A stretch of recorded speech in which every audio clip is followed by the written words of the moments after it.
முதல் முறையாக இஸ்ரேல் நகரத்தின் மையப்பகுதி மீது தாக்குதல்.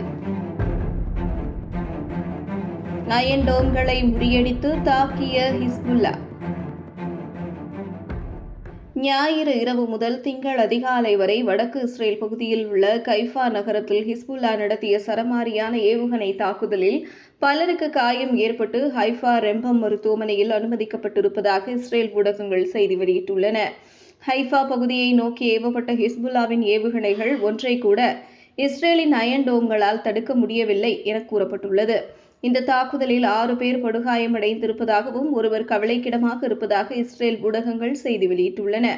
இந்த தாக்குதல் குறித்து ஹிஸ்புல்லா தரப்பு கூறுகையில் ஃபாடி-1 என்ற ஏவுகணை தொகுப்புகளை கைஃபா பகுதியில் உள்ள கேரமல் ஃபேஸ் ராணுவ தளத்தை நோக்கி ஏவியதாக கூறியுள்ளது. மேலும் ஞாயிறு அன்று தெற்கு லெபனானில் உள்ள யாரோன் பகுதிக்குள் ஆக்கிரமிப்பு இஸ்ரேல் படை நுழைய முயற்சித்ததாகவும் தங்களது கடுமையான தாக்குதலை எதிர்கொள்ள முடியாமல் ஆக்கிரமிப்பு இஸ்ரேல் படை திருப்பி அனுப்பப்பட்டதாக ஹிஸ்புல்லா கூறியிருக்கிறது. இந்த பகுதியை நீண்ட நாட்களாகவே இஸ்ரேல் கைப்பற்ற நினைப்பதாகவும் ஆனால் அதன் பூலோக அமைப்பு இஸ்ரேல் இராணுவத்திற்கு பலகீனமான சூழலை ஏற்படுத்தி இருப்பதாக கூறப்படுகிறது. மேலும் கலத் சுகைட் பகுதியில் பீரங்கி குண்டுகளை ஏவி லெபனான் பகுதிக்குள் ஆக்கிரமிப்பு இஸ்ரேல் படை நுழைய முயற்சித்திருக்கிறது.